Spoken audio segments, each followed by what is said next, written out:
Taaddasaa Birruu, Baaroo Tumsaa, Elomoo Qilxuu, Jaarraa Abbaa Gadaa, Abishee Garbaa, Hayilee Fidaa, Maannoo Mazannir, Hayila Maariyaam Gammadaa, Garasuu Dhukii, Asaffaa Shaaroo Lammii, Batar Abdii, Caalii Shonee, Oliiqaa Dingilii fi Fagoof dhiyoo sagantaa keenya kanneen hordoftan dhaggeeffatoonni keenya tamooltan guyyaan har'aa muddee tokko bara 2020 keessummeessituun keessan har'aa Antuu Jubee Horaati.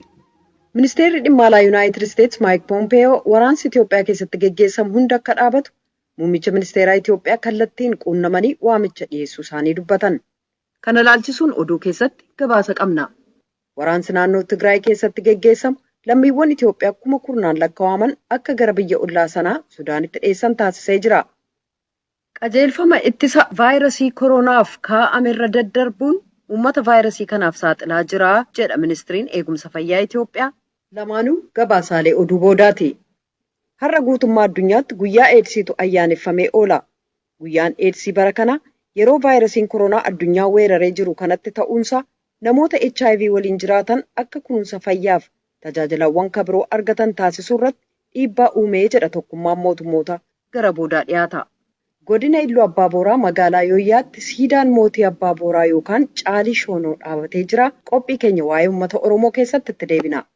Hanga xumura sagantaa keenyaatti akka nu waliin turtan isin affeeraa. Piroodyuusariin Tamsaasa Har'aa Biraan Haayiluu, Tamsaasa Intarneetiif gargaarsaa immoo hospitaalonni naannoo sana keessaa mi'aawwan wallaansa fayyaa harkaa fixataa jiru jechuun yaaddoo isaanii dubbatanii jiru. Oduu Eeshaa Saraayii qindeessitetu Jubeetu dhiyeessa. Muummichi ministeeraa Itoophiyaa Abiy Ahmed injifannoo Maqalee keessatti argadhe jedhan ilaalchisuun loltoota isaanii innaa faarsanitti ministiriin dhimma alaa Yuunaayitid Isteetsi Maayik Poompeyoo wixata kaleessaa lolli Itoophiyaa keessa jiru martinuu akka dhaabatu yaadachiisaniiru. Poompeeyoon fuula Tiwiitarii isaanii irratti muummicha ministeeraa Itoophiyaa waliin kanan dubbadhe yoo ta'u, waraansi Tigraay keessatti jalqabe martinuu akka dhaabatu, mariin akka jalqabamuuf gargaarsa namoomaa walaba ta'e akka dhaqqabu yaadachiiseera jechuun barreessan. Waraansi sun erga jalqabamee qabee Tigraay keessaa tajaajilli bilbilaaf intarneetii citee waan jiruuf tarkaanfii humnaa fudhatameef namni meeqa akka du'e mirkaneessuun hin danda'amne. Abiy Ahmed sadaasa 4 mootummaa naannoo Tigraay irratti tarkaanfii waraanaa fudhachuu isaaniif kunis haleellaa maadhee raayyaa ittisa biyyaa irratti loltoonni Tigraay raawwataniif deebii kennuuf ta'uu labsanii jiran. Hoogganoonni Wahaat Rooyitersiif akka ibsanitti lolli ammayyuutti fufee jira. Dilbata darbe galgala Rooyiters akka gabaasetti hoogganaan adda bilisummaa uummata Tigraay Dabratsiyoon Gabra Mikaa'el ergaa barreeffamaa tajaajila oduchaaf erganiin humnoonni Tigraay xayyaara Itoophiyaa rasaasaan rukutanii kuffisuudhaan magaalaa to'ataniiru jedhan. Kanaaf immoo mootummaas ta'e waraana biraa ibsi kenname hin jiru. Maddeen mootummaa akka jedhanitti hoogganoonni Wahaat baqarra jiru. Haleellaa sanbata darbeetiin hoogganni Wahaat harka akka kennatuuf sa'aatileen 77 erga kennamee booda namni du'e jiraachuuf dhiisuun hin mirkanoofne. Haa ta'u malee Maqaleetti kan argamu hospitaalli Rifaraalee Aayidar reeffa lafa kaa'u dhabuusaa fannoo diimaan beeksisee jira. Jaarmiyaan baqattootaa akka tokkummaa mootummoota lammiiwwan Itoophiyaa kanneen gara Sudaanitti baqatan gargaaruuf gargaarsa doolaara miliyoona 100 fi miliyoona 47 gaafatee jira. Jaarmichi akka jedhetti uummanni 43,000 ta'an torban dhiyoo as gara biyya hollaatti baqatan. To'annaa Wahaat jala turan kanneen jedhaman loltoonni raayyaa ittisa Itoophiyaa 1,100 ol ta'an naannoo Amaaraa godinaa bulchiisa sablammii Waag Hamraa seenuu isaanii hoogganaan waajjira dhimmoota koominikeeshinii godinichaa beeksisanii jiru. Hoogganaan waajjirichaa obbo Phaawulos Balaay akka jedhanitti raayyaa ittisaa ajaja kaabaa kutaalee waraanaa adda addaa keessa kanneen turan loltoonni kun bosonaaf lageen qaxxaamuranii magaalaa Soqotaa seenan. Miseensota raayyaa ittisaa kana keessa kanneen dheebuu bishaaniitiin miidhaman kanneen waraansa keessatti madaawaniif dadhaban akka jiranillee VOA'tti dubbatanii jiru obbo Phaawulos. Hawaasni naannoof caasaan mootummaa loltoota godinaa Waag Hamraa dhaqqaban kana simatanii jiru jechuu isaaniis Masfin Arraagee Deseerra gabaasee jira. Gareen mirga dhala namaaf falmu Amnesty International tokkummaan mootummootaa uggura meeshaa waraanaa Sudaan kibbaarra kaa'ee ture akka haaressu gaafatee jira. Sudaan kibbaa keessatti dhukaasa dhaabinsi tolfamee baatii guraandhalaa keessa mootummaa walitti dhufeenyaa hundeessameyyuu bara kana hokkarri cunqursaaf yakkawwan waraansaa namoota hidhannoo hin qabne irratti geggeessamu harka furiin dabale jedha Amnesty International. Golli nageegumsaa tokkummaa mootummootaa yeroo duraatiif caamsaa bara 2018 uggura meeshaa waraanaa Sudaan kibbaarra kaa'ee waggaa tokko booda haaresse. caamsaa bara 2020 irra deebi'ee haaressee jira. Keeniyaan himata dhimma keessoo Somaaliyaa keessa harka galfachuu mootummaan Somaaliyaa irratti dhiyeessaa haltee jirti. Keeniyaan filannoo biyyoolessaa Somaaliyaa dhufaa jiru keessa harka galfachuu yaalaa jirti jechuudhaan himata mootummaan Somaaliyaa dhiyeesse dhugaarraa kan fagaatee jedha mootummaan Keeniyaa. Somaaliyaan garuu Keeniyaan ammas dhimma keessoo biyya koo borcuufeeti jechuudhaan ambaasaaddara Keeniyaa biyya ishee keessaa ariitee jirti. Galmoo Daawwituu Naayiroobii irraa gabaase. Daangaa handaara galoo galaanaa irratti mana murtii wal dhaabanii kan jiran Keeniyaa fi Soomaaliyaan amma immoo dhimma keessoo walii keessa seenuu irratti wal himataa jiru. Soomaaliyaan kalees Keeniyaan dhimma keessoo kiyya keessa harka seensifataa jirti jechuun ambaasaaddara Keeniyaa Moqaadishoo jiru yoo ariitu ambaasaaddara Soomaaliyaa Naayiroobiin jirus haga wal dhabdeen kun furamutti biyyatti akka deebi'u ajajdee jirti. Ministeerri dhimma alaa Keeniyaa garuu tarkaanfii Moqaadishoon fudhatte kana quba hin qabu jedha. Waajjira ministeera alaa Keeniyaa kun oduu kana saba himaaleerraa malee barreeffama yookaan immoo karaa toora dippiloomaasiin wanti nu dhaqqabe hin jiru jedhe. Haa ta'u iyyuu malee Keeniyaan waan dhimma keessoo biyya kamuu keessa hin seentu tarkaanfiin Soomaaliyaan fudhattes kan nama gaddisiisu jechaan ibse. Dowladda federaalka Soomaaliyaa waxaa u muuqatay in dowladda Keeniyaa ay si bareer ah himata Soomaaliyaan Keeniyaa irratti dhiyeeffataa jirtu waan Jubaalaand ilaallata. Soomaaliyaan biyyoolaa ishee Keeniyaan gaggeessitoonni bulchiinsa Jubaalaand filannoo biyyaalessaa Soomaaliyaa dhufu irratti akka hin hirmaanne dhorkaa akka jiru odeeffannoo qaba jechuun himatte. Waajjirri dhimma alaa Keeniyaa garuu himata kana ammas haalee jira. Ibsa kaleessa galgala baaseenii Keeniyaan waliigaltee mootummaan jiddu galeessaa Soomaaliyaa fi kutaaleen bulchiinsaa Soomaaliyaa waliigalan ni deeggartii erga jedheen booda waliigaltee kanaaf bitamuun garuu ga'ee warra gaggeessitoota siyaasaati jedhe. Keeniyaan biyyoota Soomaaliyaan keessatti nageenya bu'uuf hojjetaa jiran keessaa tokko ta'uu ishee eere mootummaan jiddu galeessaa Soomaaliyaa fi kutaaleen bulchiinsaa Soomaaliyaa filannoon biyyattii dhufu kun naga qabeessa akka ta'uuf marii akka gaggeessan gaafatee jira. Filannoon bakka buutota paarlaamaa Soomaaliyaa har'aa kaasee haga mudda 27 kan gaggeeffamu yoo ta'u filannoon pirezidaantii Soomaaliyaa garuu gaafa gurraandhala tokko bara 2021 akka gaggeeffamu bulchiinsi pirezidaantii Faarmaajoo beeksisee jira. Gabaasa sagalee Ameerikaaf Galmoo Daawit. Biyya hollaa Suudaanitti dhiyeessan taasisee jira. Gurmuuleen gargaarsaa baqattoota kana gargaaruuf carraaqqii jabaa gochaa jiran. Kan waraana sana jalaa dheesse Dooktarri Lammii Tigraay tokko Alqaadiriif Sudaan ka jiru mooraa baqataa keessatti kilinikii dhaabee jira. Gabaasaan Abaamoo Heddiin bakka sanarraa ergeef sora. Ogeessi addaa dhibinaaf keessa Darleeloo Goosh Suudaanitti baqachuun duratti nama Itoophiyaa naannoo Humaraa keessa guddoo beekan. Isaaf miilootii isaa namni Itoophiyaa hedduun mana kamii diqqayyaa tokko hambii hashabaa gam Suudaan dhiyaa dirqadaraaf keessa banatanitti nama awwaalaanuu jiran. When we arrived here, we realized the need to make a clinic to help out. Asgeenne jennaani mani akkamii tokko jiraachuu malee jenneetiin irra walii galle. Biroo alqadaraaf irrallee qorsa tokko yaayyuu argan suniin hojjechuu jirrallee. Qorsammaaf akka malee nami qabaachuu malee jirammoo sun hin qabnu. Dhibi nami rakkachuu ni jiru dhiba akka sukkaara fa'a, TB, dhibonne, HIV fa'aatti ammatti qorsa namaa waan bollaannu armaan qabnu. Laaboraatoorii dhib kanaan laallatanillee hin qabnu jedha. Hambi baqa hashab keessa qaraayyuu baqata kudhanii dhiyaatu keessa jiraata. Hagi guddaan hawwaniif ijoollee harka 70 oli. Warri baqatee dhufu kun akka jecha bulchiinsaatti qorsi silaa qabaachuu malee lafuma jissee bira yaa'e. Biraane ገብረጻድቅ ogeessi nyaata naf namaati. ማለት ካብ ትግራይ ማለት ካብ ምዕራባዊ ትግራይ ካብ ማይ ካድራ Tigraay gamdhiyaa homiraa magdaraa fi barakat keessa akka namii baqachuu jira. Nam dhukkuba HIV qabu hedduu jira. Ka TB qabulleen dhukkuba sukkaarii qabuu fi dhibi dhiigaatiin rakkachuu jirilleen hedduu. Qorsi qabanillee lafuma dhabbanitti bira baqatanidha. Dhaabbilee addunyaa hedduuf dhaabbilee Suudaanitti jira kan gargaaruu jira. Dhibumaa wallaanuu jiranillee qorsallee alatti gaafachuuf jiran.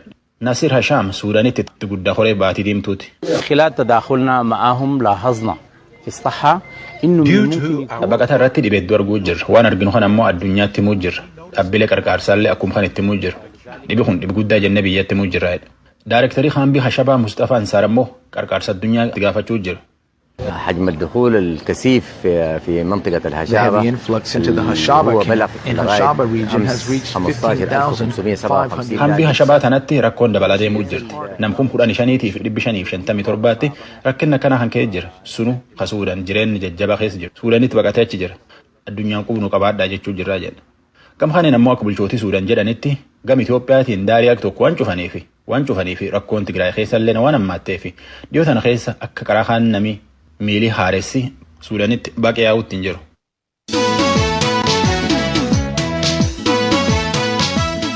Weerara vaayirasii koronaa irratti dagannaan hawaasni maalla dhibdeen taasisaa jiru tamsa'ina dhibichaa babal'isaa jiraachuu ministeerri fayyaa Itoophiyaa ibseera.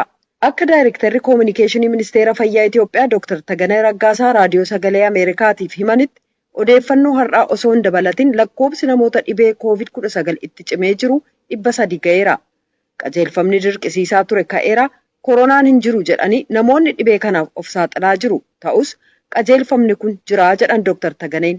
Tsahaay Daamxootu gabaase.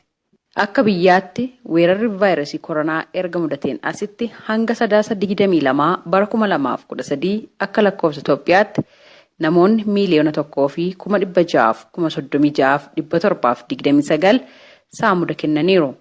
Isaan keessaa namoonni 1,110,074 vaayirasii kanaan qabamaniiru. Namoonni 1,760 ta'an ammoo lubbuun isaanii vaayirasii kanaan darbeera. Namoonni 73,808 ta'an ammoo vaayirasicharraa bayyannataniiru. Amma ammoo namoonni 34,558 vaayirasii kanaaf saaxilamanii kan jiran ta'uu odeeffannoon Ministeera Fayyaa Itoophiyaarraa argame ni mul'isa. Akka Daayirektarri Koominikeeshinii Ministeera Fayyaa Itoophiyaa Dr. Taganee Raggaasaa ibsanitti tatamsa'inni vaayirasii kanaa kan duraanirra dabaleera. Akka biyya keenyatti yoo fudhanne haalli itti jalqaba turee fi babal'achaa deemee ganda hundatti amma sadarkaa naannolee hundaa godina hundaa qaqqabuutti tatamsa'ina hawaasa keessaa erga seenee booda ragaan qabatamaadhaanis kan mul'ise sana ammas immoo kun haaluma sanaan kan itti fufee jiru. Dogongorri hubannoo tokko ni jira. Koronaan irrachaa dhufee gabaasni isaas yeroon bahaa hin jiru. Kun immoo sababii koronaan salphachaa irrachaa dhufee fi kan jedhu odeeffannoo tokko hawaasa keessaa akka dhaga'amu hubachaati kan jiru. Garuu kun dogongora. Haalli itti ragaa mul'isuu fi qabatamaadhaan akka biyya keenyattis yoo ilaalle sadarkaan tatamsa'ina vaayirasichaas namoonni guyyaa guyyaatti dhukkuba kanaan qabamaa jiranis qabamuu qofa otoo hin taane keessumaa immoo yeroo dhiyoositti haalli mul'achaa jiru namoonni dhukkuba kanaan qabamanii lubbuun isaanii darbaa jirullee haala dabalaa jiru kan mul'isu immoo haala baay'ee kan nama yaaddessu sadarkaa dhukkubni kun baay'eetti hammaatee guyyaa guyyaan namoota 300 olii sadarkaa tajaajila wal'aansaa kan jirani. Kanaaf haalli mul'atu dhukkubni kun salphachaa xiqqaachaa deemuusaa otoo hin taane ammas taanan haala yaaddeessaa irra jiruu isaati kan mul'atu. Keessumaayyuu qajeelfamni dirqisiisaan erga kaafame namoonni dagannaa guddisaniiru kan jiran Dr. Taganeen qajeelfamni haaraa jiraachuu isaa ibsaniiru. Kana duraa sanatti itti fufsiisuun ulfaataadha. Dinagdeen hawaasni keenya rakkoo bu'uun qabu akka biyyaattis immoo kanaanis itti yaadamuun sirriidha. Kanaaf immoo qajeelfamni sirrii ta'e bahee jira. Qajeelfama sana hojiirra oolchuudha rakkoo malee akka kana duraatti gurri adda addaa godhamee gama dinagdeetiin miidhaan akka hin qaqqabne gochuu dhiisuun sirriidha. Vaayirasiin COVID-19 kun yeroo dhiyoo keessatti akka banne kallattii mul'isu jira. Akka addunyaattis ragaa mul'isu akkamiin COVID-19 waliin jiraachaa hojii keenya idilee immoo karaa of eeggannoo qabuun galmaan ga'uu dandeenya kan jedhu qajeelfamni haaraan kan ba'e qajeelfama sana sirriitti hojiirra oolchuu dagachuutu jira. Keessumaa dhimmoota gurguddoo sadii irratti haguuggii afaan funyaanii sana godhachuu dhiisuun gadi bu'aati kan dhufee jiru. Kun dogongora cimaadha. Tatamsa'ina fi rakkoo ammarra geenye jiru kanaafis kan nu saaxila jiru inni guddaan kana. Kanarratti hubannaan uumameera. Namni baay'een ni beeka. Garuu amma hojiirra oolchuu dadhabuu fi koronaan hin jiru jechuu hawaasni keenya koronaan hin jiru kan jedhu kun rakkoo guddaadha. Dhugaas miti. Dhugaarraa kan fagaatedha waan ta'eef asirratti dogongoruun barbaachisaa miti ergaa jedhuun qaba. Sababatti weerarri kun dabalaa dhufes Dr. Taganeen akkanaan ibsanii. Abreejiidhaan guyyaatti naannoo 6,000 amma kan jiru. Yeroo duraa akkuma hundi keenya beeknu duulaanis guyyaatti lakkoofsan gara 20,000 qaqqabnee turre. Duulaan sadarkaa sanaan itti fufsiisuun hin danda'amne. Haa ta'ullee malee immoo guyyaa guyyaadhaan qonnaan laaboraatoorii sadarkaa durarra geenye yeroo duulan gaggeeffame sanaan itti fufsiisuun hin danda'amne. Kun sababa adda addaa qaba. Hawaasa keessaas fedhiidhaan qoratamuu dhabuun dafanii ogeessota keenya fayyaa kanarratti bobba'anii jiraniif deebii kennuu dadhabuun ni jira. Karaa biraatiin kaka'umsi hojjettoota fayyaa birattis haala kana dura tureen sadarkaa isaa eeggatee jira jechuun hin danda'amu. Kanaaf isa kana fooyyessuun akka nurra jiraatu nuti amanna. Haa ta'ullee malee immoo ammas baay'ee gadi bu'ee jechuun hin danda'amu. Guyyaatti 6,000 ol bahaati kan jiru. Wiirtuleen qorannaa tajaajila kanaa kennan bal'aadha. Gara naannoo 64 akka biyyattiitti yoo ilaalle. kanneen hunda garuu humna keenya duguugne akkaataa kana dura ture sanaan itti fufsiisnerra jechuu yoo dadhabnellee ammas isa kana fooyyessinee qorannaan dabaluutu irra jiraata. Karaa biraatiin garuu rakkoon guddaan hawaasa keessatti amma hubannaan utuma jiru riziistii gochuun koronaan hin jiru Itoophiyaa keessa jechuun rakkoo guddaa ta'eeti kan mul'atu. Lubbuu namaa guyyaa guyyaatti dhabaa jira. Kanarratti hojjechuu qabna nus qaamni ilaallatu hunduu asirratti hojjechuutu irra jiraata. Hammeenyummaa COVID-19 hubachuun lammiileen biyyattii har'a lubbuun jiraatanii boru arguudhaaf gorsaaf ergaa ogeeyyii fayyaatiin kennaman hojiirra oolchuun dirqamaa jechuun ergaa dabarsaniiru. Dr. Taganeen gabaasa raadiyoo sagalee Ameerikaatiif Tsahaay Daamxoo Finfinneerraa.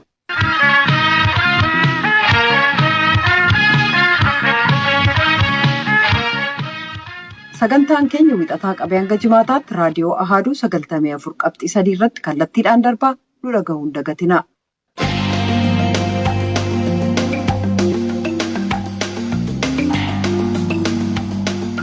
Fuuldura mootummoonni naannoo addunyaa weerara eedsii kan dhabamsiisu karoora tokkummaa mootummootaa galmaan ga'uuf murannoo qabu turan. Karooraawwan kun maaliif galma ga'uu akka dhabaniif magaalaalee gurguddoon mo'atamiin akka itti milkaa'an ibsamee jira. Gabaasaa Keerool Piirsan jaallannee dhiyeessa. Addunyaan waggootii darban 10f dhukkuba eedsii ittisuuf waan dandeessisu argataa jira. Dawaalee farra eedsii kun namoonni vaayirasii HIV waliin jiraatan sadarkaa dhukkubicha nama biraatti dabarsuu akka hin dandeenye gochuu danda'eera. Kana malees dawaan namoonni vaayirasii HIVf akka hin saaxilamne ittisu arguun danda'amee jira. Waggaa fuuldura mootummoonni addunyaarra jiran waan sadii fiixaan baasuuf karoorfatan. Namoonni vaayirasii HIV qabamuu isaanii baruuf qorannoo 100 harka 90 gaggeessuu, kanneen vaayirasii HIV waliin jiraatan 100 harka 90f dawaa akka argatan gochuu, sadaffaan immoo faca'ina vaayirasii HIV harka 90 hanqisuu ka jedhu ture. Dr. Chris Beerer waggootii darban 30f HIV AIDS irratti qorannaa gaggeessaa turan. Profeesara Yuunivarsiitii John Hopkins keessaa hojjetan yoo ta'an isaanis akka jedhanitti 2020 was supposed to be the year in which we were going to see really significant declines. Barri keessa jirru 2020 lakkoofsa namoota vaayirasii HIV'n haaraa qabamanii hanga guddaa kan itti hanqisuu qabnu ture. Lakkoofsa namoota kanaa addunyaa irratti walakkaa miliyoonaa yookaan immoo 500,000tti gadi buusuu qabna turre. Garuu kan haaraa vaayirasii HIV'n qabaman miliyoona 1.7 qabna turre bara 2019 yookaan barreen gaddaa. Kanaaf faca'ina vaayirasii HIV hanqisuuf karoora kaameerraa fagoo jirra jedhan. Dr. Beerer akka jedhanitti dargaggootaa fi ga'eessonni umriin isaanii dargaggummaarra darbe addumatti saaxilamaniiru jedhu. We're still seeing that people acquire HIV when they're relatively young. Namoonni yeroo dargaggummaa isaaniitti vaayirasii HIV'n qabamaa akka jiran argaa jirra. Keessumaa biyyoota Afrikaa kanneen uffee Saharaa gadii keessatti. Garuu United States, biyyoota Laatiin Ameerikaa, Eeshiyaa ba'aa keessattis kan qabamaa jiran jiru. Wal'aansa fayyaa barbaachisu dafanii hin jalqaban ni turuu jedhan. Dargaggoota dhiira ta'aniif rakkoo guddaa jira kan jedhan Dr. Beerer fayyaa ta'uu isaanii of ilaalchisuuf doktara bira waan hin deemneef jecha hanga mallattoo dhukkubichaa arguu jalqabanitti turu. Kanaaf dubartoota vaayirasii HIV waliin jiraatan dursanii du'u. Dhiironni akkasii waggootii hedduuf vaayirasii HIV kan nama hariiroo quunnamtii saalaa waliin qabaatan sanatti waggootii dheeraaf daddabarsaa jiraatu jedhaniiru. Biyyoota sagaagalummaan madda galii godhachuun yakkatti ta'e namoota hariiroo quunnamtii saalaa kan saala wal fakkaataa qabaachuun yookaan immoo saala uumamaan wajjin dhalatan jijjiiran dhorkamu keessatti akkasumas kanneen karaa hidda dhiigaa dawaa adda addaa fudhachuun akka yakkaatti ilaalamu keessatti vaayirasiin HIV hammaata. Faca'inni vaayirasii HIV 100 keessaa harka 60 caalaan karaa namoota armaan olitti maqaa dha'amanii kanaan kan daddarbu ta'uun ibsameera. Magaalaan New York namoota vaayirasii HIVf saaxilamuuf carraa guddaa qaban kana sagantaa tajaajila eegumsa fayyaa keessa galchuun kaayyoo tokkummaa mootummootaa lafa kaa'e milkaa'ina akka argatu gootee jirti. Waajjira fayyaa kan magaalaa New York keessatti hoogganaa sagantaa HIV AIDS ka ta'an Dr. Dimitri Daskalakis akka jedhanitti. Much of what we did in New York City with ending the epidemic came directly from weerara vaayirasii HIVtti xumura tolchuuf waan magaalaa New York keessatti goone irra hedduun hawaasarraa arganne. Fakkeenyaaf dhaabbatoota namoota saala uumamaan argatan jijjiirrataniin hoogganamu waliin hojjanne waan isaan fedhan dhaggeeffanne gaaffii isaanii waan guutuu danda'u hojjanne. Milkaa'inni kun magaalaa New York keessatti kan argame hojjetoonni eegumsa fayyaa tajaajila irraa eegamu kennuu malee namoonni kun eenyu gareessa kamiisa jedhu ilaaluu dhiisuu isaaniitii jedhan. Waaltaan ittisaaf to'annaa dhukkubootaa kan United States sagantaa inni HIV AIDSiif qabu dhiyeenyatti ilaallaa jedhanii Ameerikaan namoota eenyummaa adda addaa qaban kana yoo dhaggeeffatte milkaa'ina wal fakkaataa akka galmeessistu abdiin qabaa jedhaniiru.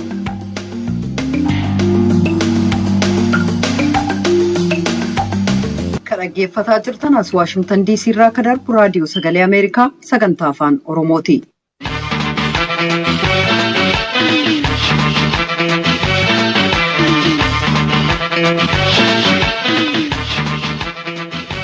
Godina Iluu Abbaa Booraa magaalaa Yooyyaatti siidaan mootii Abbaa Booraa yookaan Caalii Shoonoo dhaabatee jira. Qindeessaan sabaa himaalee aanaa Yaayyoo obbo Lalisaa Bafaqaadu siidaan mootii Caalii Shoonoo dhaabachuun akkuma isaan yeroo bulchiinsa isaaniitti gabrummaaf hin jilbeenfadhu jedhanii daangaa isaanii kabachiifatan dhaloonni seenaa isaanii irraa barachuu danda'a jedhan. Barsiisaa Mirreessaa Fayisaa tumaa yookaan seerri mootiif abbaa gadaa Caalii Shoonoo tuman yookaan seerri isaan baasan wal kabajuu, bosona kunuunsuu, jaalala biyyaaf maatii akkasumas dudhaalee hedduuf dhalootaaf fakkeenya ta'uu jedhan. Naakoor Malkaatu gabaase. Mootii Abbaa Booraa yookaan Caalii Shoonoo akka lakkoofsa Itoophiyaatti bara 1842 hanga bara 1874tti barreessitoota seenaa tokko tokkoon mootii Iluu ta'uu isaaniitu barreeffame. Barreessitoota seenaa kanneen birootiin ammoo barri bulchiinsa isaanii bara 1820 hanga bara 1850tti ta'utu barreeffame. Barsiisaa Mirreessaa Fayisaa seenaan mootii Abbaa Booraa Caalii Shoonoo qophii kanaan qofa himameen dhumu garuu darbee dhuman waanuma gabaabaa isinitti himaa jedhu. Caalii Shoonoo mootiidhasi bulchaa sirna gadaatii mootii sirna gadaa turanii Iluudhuma kan jedhamu qomoo jiran hunduma isaanii walitti qabee kan hundeesse Abbaa Boorii duraani salgee yaayyoo kan jedhama sana qabataniitu sirna gadaa gandaa hundeessan duraan. Sanatti aananii immoo isaanii sirna gadaa naannooti kan isaan uumanis salgee yaayyoo 8 cooraa 7 buunnoo yaannoon 5 hurrumuu 4 3 dooranii 2 suphee 1 buree walitti qabaniitu 9 qalanii 9 bulanii bakkee sirna gadaa abbaa alangaatti sirna gadaa buttaa tokkoffaa kan sirna gadaa iddoo sanatti tumanii jechuudha Abbaan Booraa. Iluudhuma kan hundeessanii Abbaa Booraa Caalii yommuu ta'anii 1840tti kan isaan hundeessan baaroo qal'aadhaa kaasanii amma dangaa isaanii taasisanii karaa kaabaatiin immoo dhidheessaa fi gaara doolee kan jedhamu kaasanii amma karaa kibbaatti amma tulluu timbaatti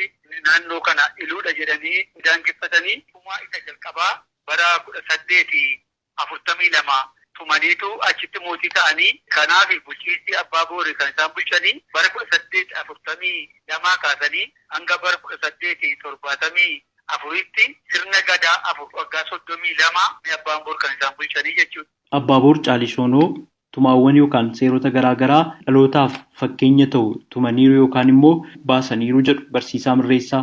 Tumaa 36 tumaniiru dabata gaafa jedhu dhaloota amma jiru maaltu darbata jedhu Abbaan Booraa wanta guddaa ta'anii nama darbanidha. Nama 52 Wallagga irraa waamanii nama 52 Jimmaa Ajifaarirraa kan Abbaa Gumbul waamanii kan isaanii immoo 45 sana walitti qabatanii iddoo sanatti 9 bulu yommuu tumaa tumanii 9 bulanii 9 muranii 9 qalanii iddoo sanatti tumaniitu tumaa sirna gadaa 36 sana Abbaan Booraa tumanii dhaloota isaaniitiif wantoota gurguddaa cimaa amma si'isu kana kaa'aniiru jechuudha. Inni tokkoffaan yaa ilmaan Iluu yaa lammii koo gaara gamaa achi ilaaltan sana yommuu geessan isaa achitti namootatu jiru. Yommuu achi geessan hiriyaa abbaa keessaniitiin ababba jedhaa, hiriyaa haadha keessaniitiin ababba jedhaa, hangafa keessaniin obbo jedhaa, utusuu keessanis moggaasaa yoo itti qo'an malee isin bu'inaa kan jedhu tumaa isaanii keessaa tokkodha.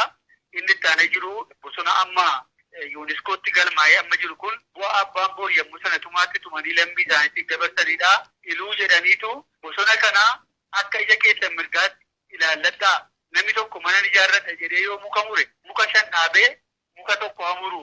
Atuu muka dhaabin namni tokko mana ijaarrachuu muka akka murre kan jedhanis inni itti jiru toora ba'uu isa jedhamu namni tokko waggaa 18 hanga waggaa 20 atuu foora bahin yookiin dhiirummaa isaa gootummaa isaa tun beekamee intala namaatti ergatu foora ba'uu jechuun ji'a 6 eeboo 5 gaachana 2 qabatanii manarraa ba'anii leencaa wal qabanii gafarsaa wal qabanii leenjifamaniitu achi adeemu warra achi adeebi'an sun warri goota ciccimaa ta'an buttuu jedhamu warri goota lallaafaa ta'an giddugaleessa ta'an bolafoo jedhamu dangaa eebbisuudhaaf dargaggeessi calluma jedhee bukoonsaa ta'atuun ta'in leenjifamee bishaatee waraanaaf qophaa'ee buttuu ta'ee yookiin komandarii ta'ee lafoo ta'ee qophaa'ee ta'a malee eega diinni namatti dhufe booddee illee jirne abbaan boor inni taanee jiru oomoo isaanii yeroo fuudhu haati manaa gooftaa jettee inni abbaa manaa immoo giifti jedhee hiikuu isa jedhu hundaan gettu san aduu waliin hiikin haati manaatiif abbaan manaa umurii dheeraa akka wajjiniin jiraatan malee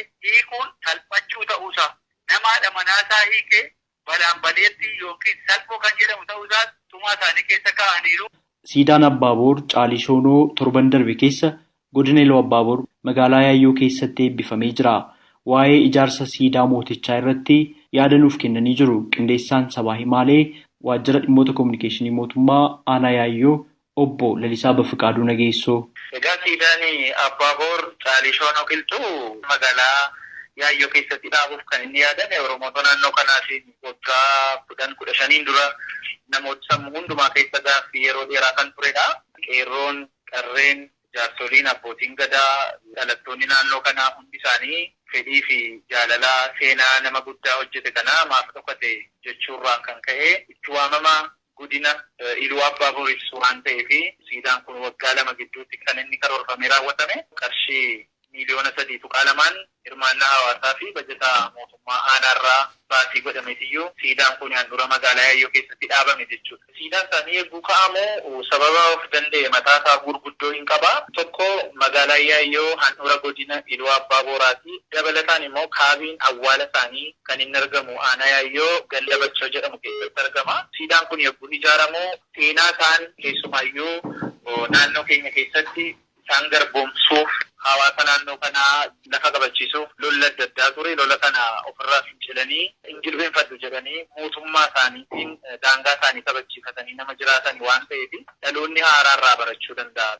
Abbaa Gadaa Abbaa Leencoo Alamuu Raggaasaa siidaan mootii Abbaaboor Caalishoonoo ijaaramuun isaa miira inni jiraattota biratti uume akkasitti ibsanii jiru.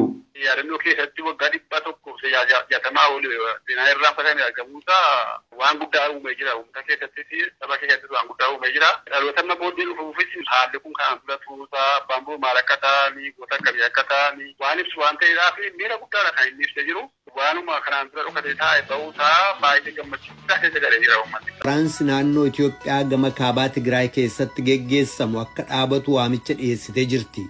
Yeroo waamichi kun dhiyaataa jirutti gurmuuleen gargaarsaa immoo hospitaalonni naannoo sana keessaa mi'awwan wallaansa fayyaa harkaa fixataa jiru jechuun yaaddoo isaanii dubbatanii jiru. Oduu Eeshaa Saraayii qindeessitetu jubeetu dhiyeessa. Muummichi ministeeraa Itoophiyaa Abiy Ahmed injifannoo Maqalee keessatti argadhe jedhan ilaalchisuun loltoota isaanii innaa faarsanitti ministiriin dhimma alaa Yuunaayitid Isteets Maayik Poompeyoo wixata kaleessaa lolli Itoophiyaa keessa jiru martinuu akka dhaabatu yaadachiisaniiru. Poompeeyoon fuula Tiwiitarii isaanii irratti muummicha ministeeraa Itoophiyaa waliin kanan dubbadhe yoo ta'u waraansi Tigraay keessatti jalqabe martinuu akka dhaabatu mariin akka jalqabamuuf gargaarsa namoomaa walaba ta'e akka dhaqqabu yaadachiiseera jechuun barreessan. Waraansi sun erga jalqabamee qabee Tigraay keessaa tajaajilli bilbilaaf intarneetii citee waan jiruuf tarkaanfii humnaa fudhatameef namni meeqa akka du'e mirkaneessuun hin danda'amne. Abiy Ahmed 3 mootummaa naannoo Tigraay irratti tarkaanfii waraanaa fudhachuu isaaniif kunis haleellaa maadhee raayyaa ittisa biyyaa irratti loltoonni Tigraay raawwataniif deebii kennuuf ta'uu labsanii jiran. Hoogganoonni Wahaat Rooyitersiif akka ibsanitti lolli ammayyuutti fufee jira. Dilbata darbe galgala Rooyiters akka gabaasetti hoogganaan adda bilisummaa uummata Tigraay Dabratsiyoon Gabra Mikaa'el ergaa barreeffamaa tajaajila oduchaaf erganiin humnoonni Tigraay xayyaara Itoophiyaa rasaasaan rukutanii kuffisuudhaan magaalaa to'ataniiru jedhan. Kanaaf immoo mootummaas ta'e waraana biraa ibsi kenname hin jiru. Maddeen mootummaa akka jedhanitti hoogganoonni Uwahaat baqarra jiru. Haleellaa sanbata darbeetiin hoogganni Uwahaat harka akka kennatuuf sa'aatileen 77 erga kennamee booda namni du'e jiraachuuf dhiisuun hin mirkanoofne. Haa ta'u malee Maqaleetti kan argamu hospitaalli Riferaalii Aayidar reeffa lafa kaa'u dhabuusaa fannoo diimaan beeksisee jira. Jaarmiyaan baqattootaa akka tokkummaa mootummoota lammiiwwan Itoophiyaa kanneen gara Sudaanitti baqatan gargaaruuf gargaarsa doolaara miliyoona 100 fi miliyoona 47 gaafatee jira. Jaarmichi akka jedhetti uummanni 43,000 ta'an torban dhiyoo as gara biyya hollaatti baqatan. To'annaa Uwahaat jala turan kanneen jedhaman loltoonni raayyaa ittisa Itoophiyaa 1,100 ol ta'an naannoo Amaaraa godinaa bulchiisa sablammii Waag Hamraa seenuu isaanii hoogganaan waajjira dhimmoota koominikeeshinii godinichaa beeksisanii jiru. Hoogganaan waajjirichaa obbo Phaawulos Balaay akka jedhanitti raayyaa ittisaa ajaja kaabaa kutaalee waraanaa adda addaa keessa kanneen turan loltoonni kun bosonaaf lageen qaxxaamuranii magaalaa Soqotaa seenan. Miseensota raayyaa ittisaa kana keessa kanneen dheebuu bishaaniitiin miidhaman kanneen waraansa keessatti madaawaniif dadhaban akka jiranillee VOA'tti dubbatanii jiru obbo Phaawulos. Hawaasni naannoof caasaan mootummaa loltoota godinaa Waag Hamraa dhaqqaban kana simatanii jiru jechuu isaaniis Masfin Arraagee Deseerra gabaasee jira. Gareen mirga dhala namaaf falmu Amnesty International tokkummaan mootummootaa uggura meeshaa waraanaa Sudaan kibbaarra kaa'ee ture akka haaressu gaafatee jira.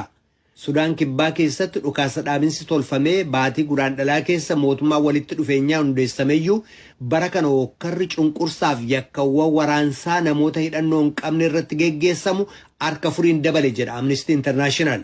Golli nageegumsaa tokkummaa mootummootaa yeroo duraatiif caamsaa bara 2018 uggura meeshaa waraanaa Sudaan kibbaarra kaa'ee waggaa tokko booda haaresse caamsaa bara 2020 irra deebi'ee haaressee jira. Keeniyaan himata dhimma keessoo Somaaliyaa keessa harka galfachuu mootummaan Somaaliyaa irratti dhiyeessaa haltee jirti. Keeniyaan filannoo biyyoolessaa Somaaliyaa dhufaa jiru keessa harka galfachuu yaalaa jirti jechuudhaan himata mootummaan Somaaliyaa dhiyeesse dhugaarraa kan fagaatee jedha mootummaan Keeniyaa. Somaaliyaan garuu Keeniyaan ammas dhimma keessoo biyya koo borcuufeeti jechuudhaan ambaasaaddara Keeniyaa biyya ishee keessaa ariitee jirti. Galmoo Daawwituu Naayiroobii irraa gabaase. Daangaa handaara galoo galaanaa irratti mana murtii wal dhaabanii kan jiran Keeniyaa fi Soomaaliyaan amma immoo dhimma keessoo walii keessa seenuu irratti wal himataa jiru. Soomaaliyaan kaleessa Keeniyaan dhimma keessoo kiyya keessa harka seensifataa jirti jechuun ambaasaaddara Keeniyaa Moqaadishoo jiru yoo ariitu ambaasaaddara Soomaaliyaa Naayiroobiin jirus haga wal dhabdeen kun furamutti biyyatti akka deebi'u ajajdee jirti. Ministeerri dhimma alaa Keeniyaa garuu tarkaanfii Moqaadishoon fudhatte kana quba hin qabu jedha. Waajjira ministeera alaa Keeniyaa kun oduu kana saba himaaleerraa malee barreeffama yookaan immoo karaa toora dippiloomaasiin wanti nu dhaqqabee hin jiru jedhe. Haa ta'u iyyuu malee Keeniyaan waan dhimma keessoo biyya kamuu keessa hin seentu tarkaanfiin Soomaaliyaan fudhattes kan nama gaddisiisu jechaan ibse. Dowladda federaalka Soomaaliyaa waxaa u muuqatay in dowladda Keeniyaa ay si bareer ah himati Soomaaliyaan Keeniyaa Sasaabirruu Baarootumsaa Elomoo Qilxuu Jaarraa Abbaa Gadaa Abishoo Garbaa Haayilee Fidaa Maannoo Mazannir Haayila Maariyaam Gammadaa Garasuu Dhukii Asaffaa Shaaroo Lammii Batar Abdii Caalii Shonee